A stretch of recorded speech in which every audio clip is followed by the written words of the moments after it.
오늘 우리에게 주신 하늘 말씀은 고린도전서 14장 1절에서 5절입니다. 제가 교우 여러분들의 고백을 담아 대신 읽겠습니다.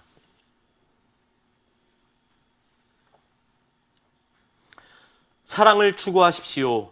신령한 은사를 열심히 구하십시오. 특히 예언하기를 열망하십시오. 방언으로 말하는 사람은 사람에게 말하는 것이 아니라 하나님께 말하는 것입니다.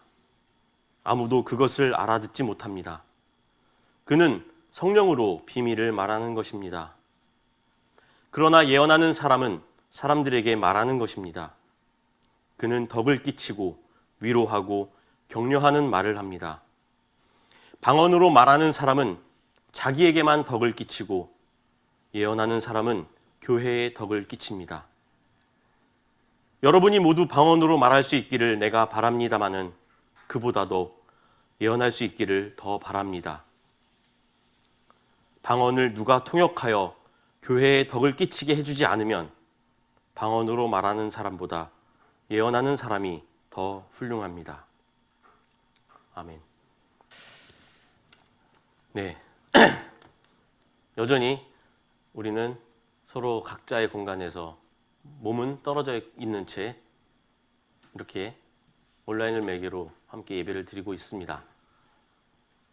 이렇게 우리가 서로 얼굴을 맞대지 못하고 떨어져 예배를 드리는 이 순간 한편으로는 안타깝고 또 그 끝을 알 수 없는 불안함으로 우리를 떨게 하지만 또 다른 한편으로는 우리가 서로 더 우리라고 하는 울타리 안에서 혹은 그 울타리 바깥에 있는 사람들을 향해 성찰하고 생각하는 그런 시간을 가질 수 있을 거라고 생각이 됩니다.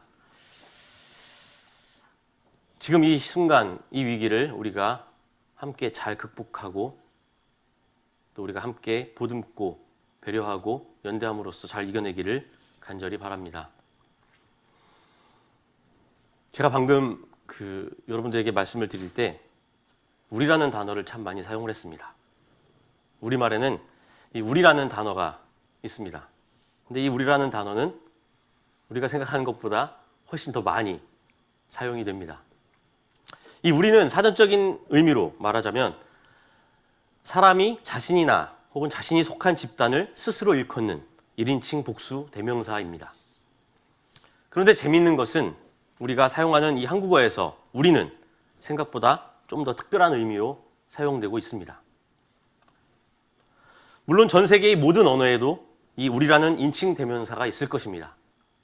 하지만 다른 언어들, 특히 다른 문화권, 영어, 독일어, 프랑스어 등을 포함하는 이 유럽어권에서 1인칭 복수 대명사 우리와 그리고 우리말의 우리는 조금 다르게 사용되곤 합니다.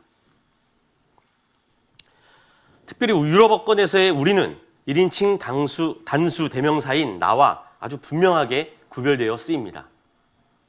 그런데 특이하게도 우리말에서는 우리가 종종 나와 구별되지 않고 서로 혼용되어 쓰이곤 합니다. 우리는 너무나도 당연하게 우리라는 말을 사용합니다. 거의 모든 소유물이나 사회적 관계 그리고 소속 앞에 우리라는 말을 붙여 사용하곤 합니다. 우리 차, 우리 집, 우리 땅, 우리 재산, 우리 엄마, 우리 아빠, 우리 누이, 우리 형, 우리 가족, 우리 조상, 우리 동네, 우리 학교, 또 우리 회사, 우리 교회, 우리 역사, 우리 민족, 우리 나라. 이렇게 우리는 거의 대부분의 명사 앞에 우리라는 말을 사용합니다. 우리는 내 집, 내 땅, 내 가족, 내 교회, 내 나라 등의 표현을 사용하면 왠지 자연스럽지 않고 무언가 좀 이기적으로 그리고 무례하게 비춰진다는 인상을 받습니다. 그래서 가끔 우리 아내, 우리 남편, 우리 애인과 같이 좀 민감한 표현의 같은 경우 영어나 독일어 등으로 직역하게 되면 아주 난처해질 수 있는 상황에 처할 수도 있습니다. 근데 우리는 그 우리라는 표현을 일상에서 너무나도 자주 사용하고 있습니다. 우리는 정말 이 우리라는 표현을 자주 사용하고 또 많이 좋아하는 것 같습니다. 나라는 1인칭 단수 대명사의 자리를 자주 이 우리라는 1인칭 복수 대명사로 대신해서 사용하고 있으니 말입니다. 이렇게 우리말의 표현에서 알 수 있듯이 우리 한국인들의 감정과 의식 속에는 언제나 나라고 하는 개인적이고 자기중심적인 생각보다 우리라고 하는 공동체 의식이 더 강하게 자리하고 있는 것 같습니다. 예로부터 한국인들은 내 개인보다 우리 가족, 우리 마을, 우리 민족, 우리 나라를 더 소중하게 여기는 것을 덕목으로 삼아왔습니다. 그래서 가족과 민족, 국가를 위해 자신을 희생하고 자신의 이익을 포기하는 그런 선택과 행동을 그 무엇보다도 높게 평가해 왔습니다. 실제로 한 심리 연구 결과에도 이와 유사한 결과가 도출되었다고 합니다. 내용이 같은 한 이야기에 한쪽 그룹에는 1인칭 단수 대명사만을, 또 다른 한쪽에는 1인칭 복수 대명사만을 사용하여 서로 다른 두 집단에게 주고 그 이야기를 읽으며 등장하는 인칭 대명사마다 표시하도록 했다고 합니다. 그리고는 그 두 집단에서 각각 자신을 표현하는 문장을 20개씩 작성하도록 했습니다. 그 결과 1인칭 단수 대명사들로 이루어진 그 이야기를 읽은 집단은 주로 자신의 개인적 특성을 통해서 자신을 표현했습니다. 하지만 1인칭 복수 대명사들로 이루어진 이야기를 읽은 집단들은 주로 자신의 사회적 관계를 바탕으로 자신의 특성을 이야기했다고 합니다. 그뿐만 아니라 전자의 그룹은 사회적 문제에 대한 해결책으로 개인의 자유를 중시하는 개인주의적 답변이, 후자는 사회 구성원의 조화와 책임을 강조하는 공동체주의적인 답변이 주를 이루었다고 합니다. 이러한 실험 결과는 한 집단이 사용하는 언어의 표현이 그 집단의 정신과 성향에 어느 정도 영향을 미칠 수 있다는 사실을 우리에게 보여주고 있습니다. 우리라는 표현은 개인의 특성이나 성향보다 그 개인이 속한 집단의 성격, 그리고 그 집단에 대한 공동체 의식을 강하게 드러냅니다.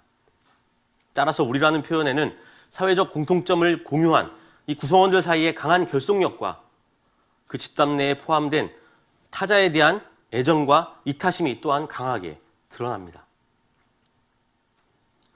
우리 한국인들은 이러한 강한 결속력과 공동체 의식을 자랑스러워하고 실제로 우리 역사 가운데 수많은 위기와 외세의 침략을 이겨낸 원동력이 되었다는 사실에 대해 자부심을 느끼고 있습니다.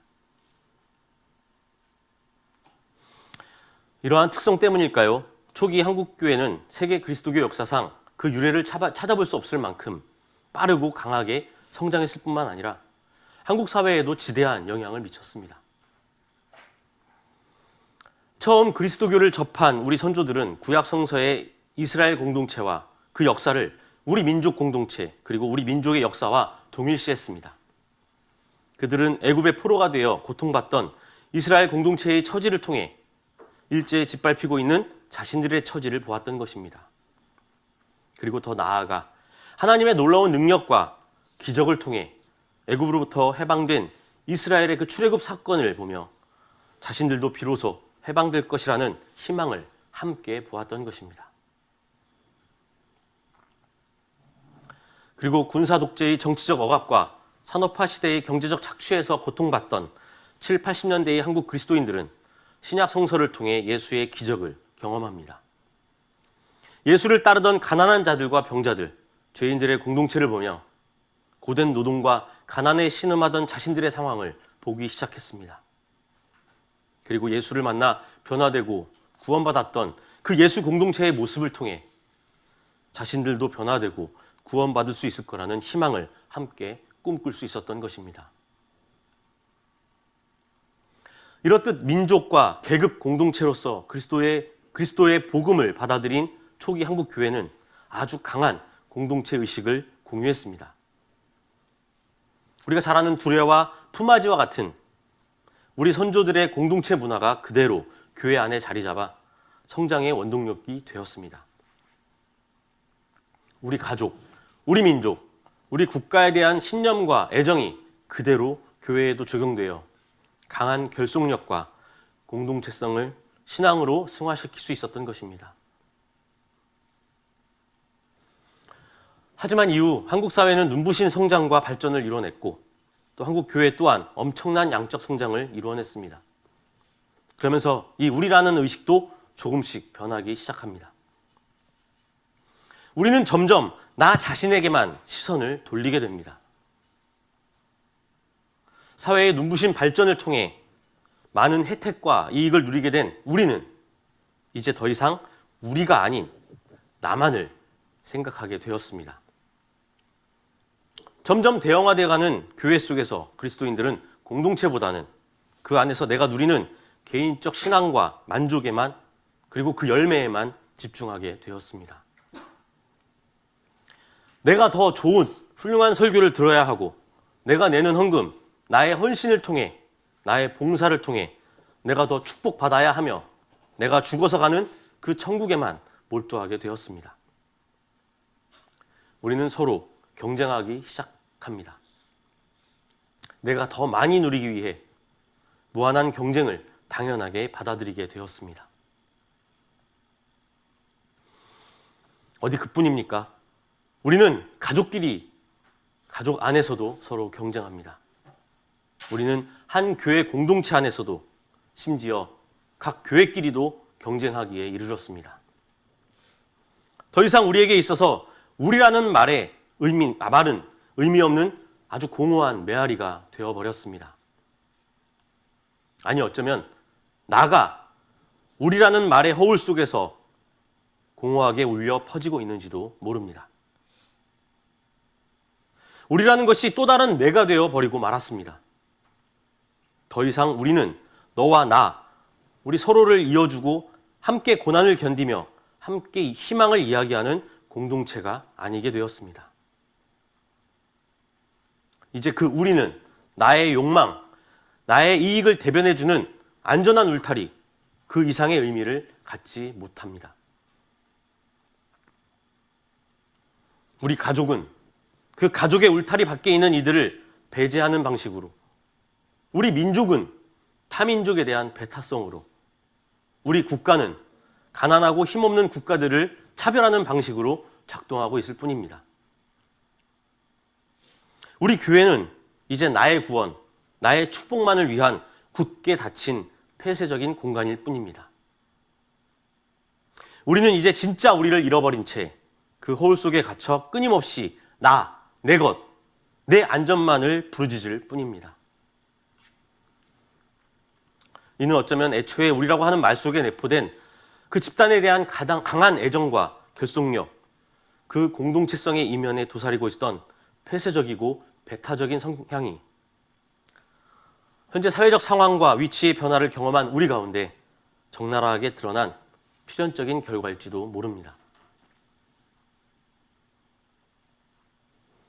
본래 그리스도교는 개인적인 종교가 아닙니다. 그리스도교는 그 테두리 안에 자리 잡고 안주해 있는 나, 우리만을 위한 울타리가 아닙니다. 교회는 나 한 사람, 그 교회 안에 소속된 우리와 우리의 구원과 축복만을 위해 존재하는 그런 곳이 아닙니다. 그리스도의 진리는 하나님과 나와 너, 그리고 우리와 또 다른 우리가 서로 함께 관계를 맺어야 비로소 그 본질을 발견할 수 있기 때문입니다. 또한 그리스도의 교회는 나와 너, 우리와 그 또 다른 우리가 함께 모여야 비로소 참 모습을 드러낼 수 있기 때문입니다. 오늘 본문에서 바울은 성령의 두 가지 은사에 대해 말하고 있습니다. 그것은 바로 방언과 예언입니다. 그리고 바울은 이 두 은사를 통해 서로 상반되는 두 가지 다른 인간상을 우리에게 보여주고 있습니다. 방언은 한국교회, 특별히 개인적 신앙을 중시하는 교회에서 강조하는 은사입니다. 바울에 따르면 방언은 나와 하나님의 개인적 관계에서만 유효한 그런 은사입니다. 오늘 함께 읽은 고린도전서 본문에서 바울은 모든 이가 방언의 은사를 받기를 원한다고 말하고 있습니다. 하지만 그는 그 방언을 말하는 사람, 그 개인에게만 덕을 끼치고 있다고 말하고 있습니다. 그 이유는 바로 그 방언을 아무도 알아듣지 못하기 때문입니다. 방언은 사도행전 2장 4절에서 보듯이 오순절 사건에서 시작됩니다. 마가의 다락방에 모인 제자들이 성령의 충만함을 받아 각기 다른 언어로 기도하는 것으로 시작됩니다. 본래 제자들은 모두 갈릴리 지방 출신이기 때문에 아람어밖에 사용할 줄 몰랐습니다.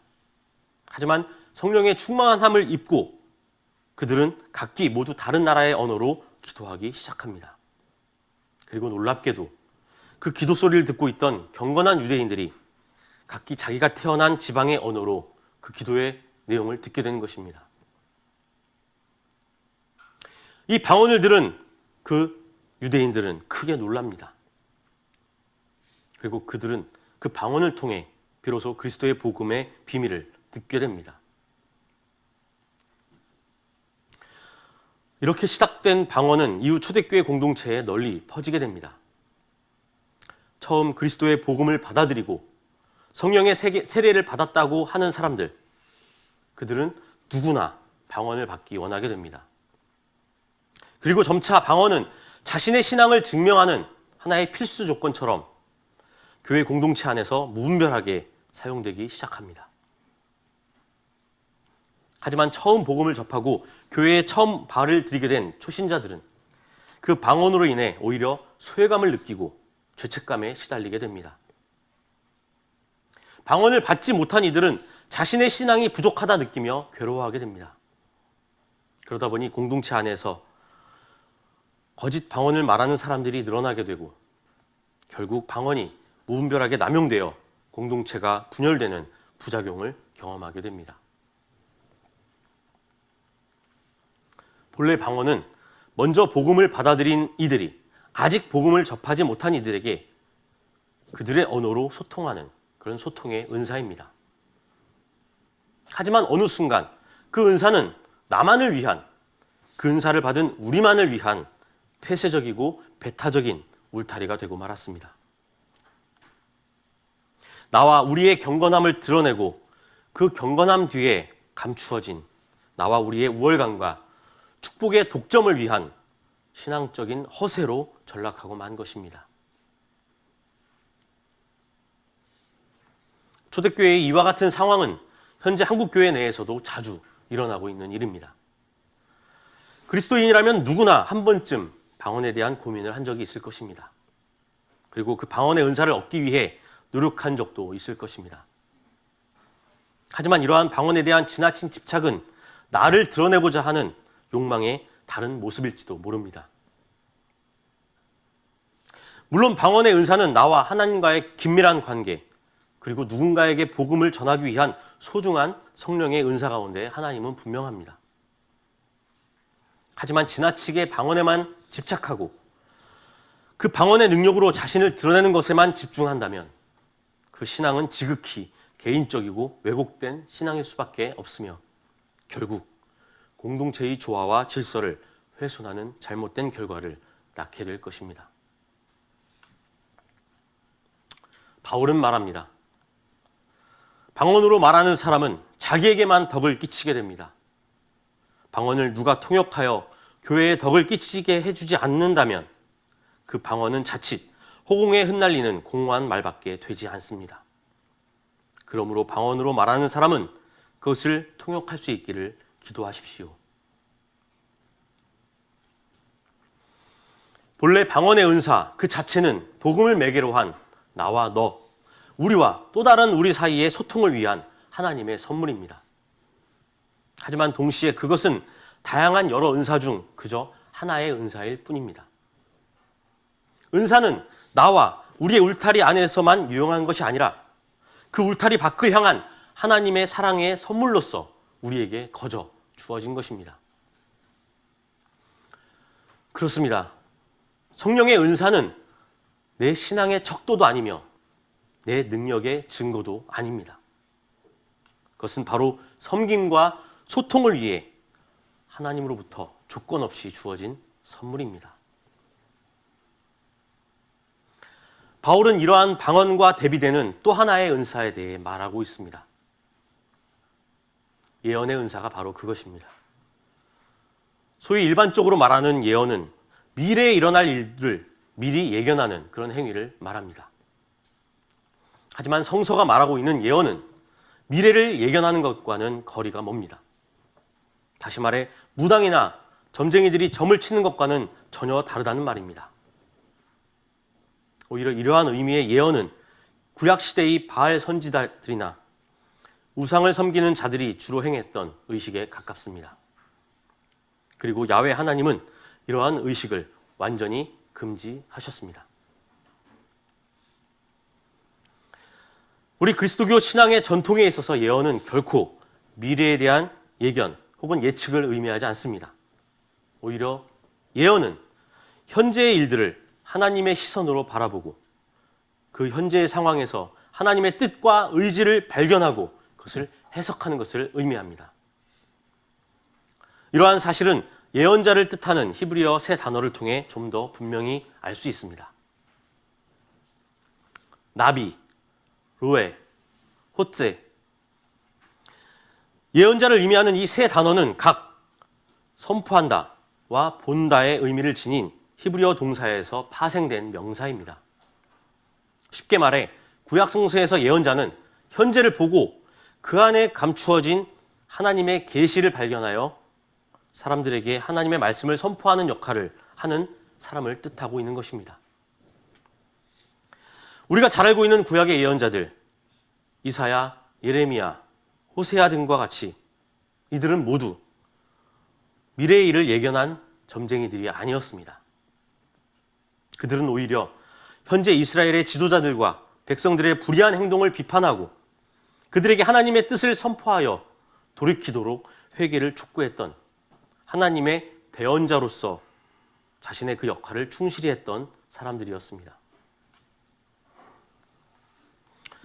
이러한 구약의 예언자 전통은 신약에서도 고스란히 이어져 흐르고 있습니다. 그리스도의 길을 예비한 세례자 요한, 그는 미래의 일을 말하기보다는 현재 일에 대한 회개를 촉구한 사람이었습니다. 그리고 예언자 중에 예언자라 일컫는 예수 그리스도 또한 미래에 대한 예견이 아닌 지금 가난과 질병, 소외와 차별, 폭력과 억압에 고통받는 이들에게 위로와 해방을 선포하고 이미 도래한 하나님 나라의 해방을 드러낸 구원자입니다.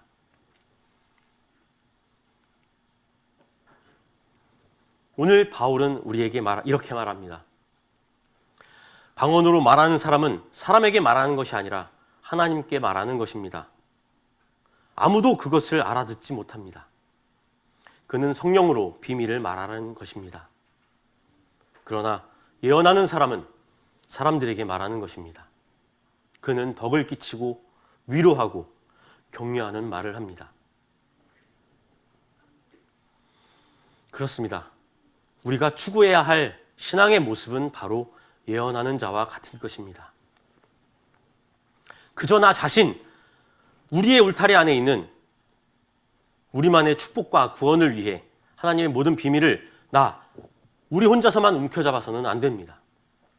그것은 마치 하나님에게 향하는 방언을 나 혼자서만 말하고 다른 이들에게는 그 비밀을 숨기는 것과 같습니다. 나와 우리의 울타리를 치고 그 밖에 있는 이들에게는 축복과 구원의 길을 막아버리는 바리새인들의 위선과 같은 것입니다. 우리는 누구나 할 것 없이 하나님으로부터 소중한 은사, 선물을 부여받았습니다.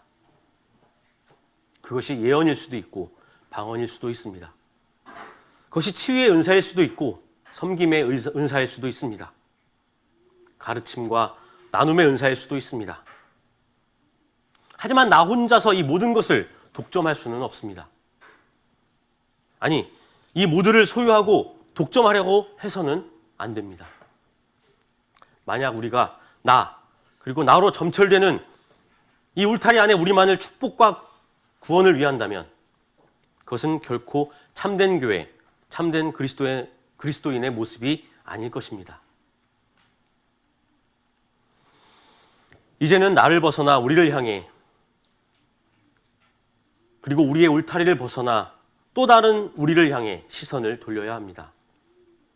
예언은 바로 나, 그리고 그 나로 점철된 폐쇄적인 우리를 벗어나 지금 가장 고통받고 두려움에 떠는 이들을 향한 하나님의 사랑을 전하는 은사입니다.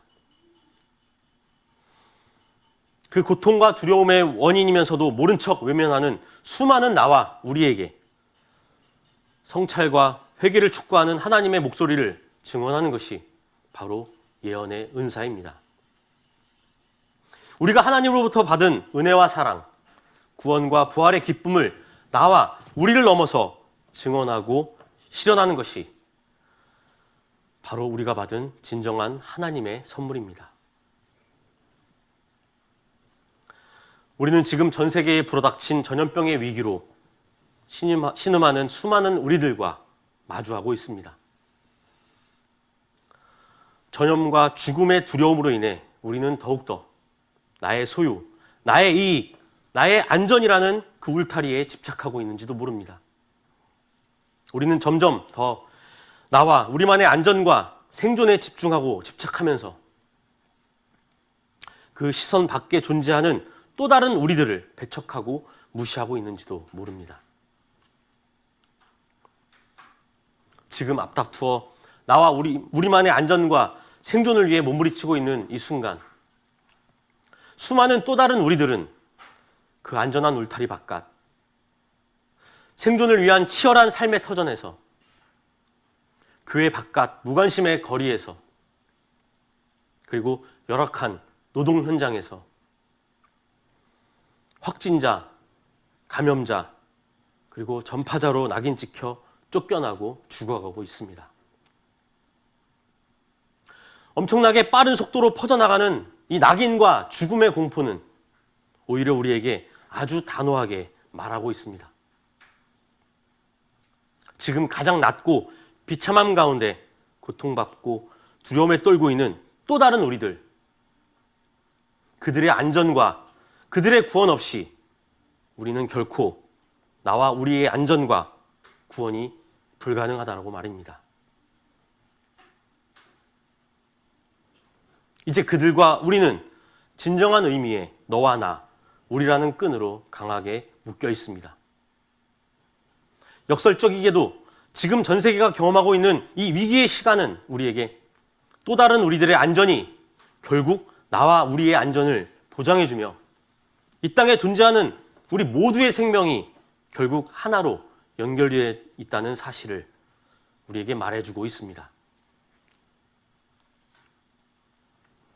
이것이 바로 스스로 인간의 모습으로 인간의 고통 가운데 이 땅에 오신 예수 그리스도, 그가 고통과 두려움의 사순절 기간을 보내고 있는 나와 우리에게 주시는 참 예언의 말씀인 것입니다. 함께 침묵하겠습니다. 평안히 가십시오. 자유인으로 사십시오. 이제 나만을 위한, 우리만을 위한 구원의 비밀을 아무도 알아듣지 못하는 말로 중얼거리는 그 이기적인 신앙으로부터 자유하십시오.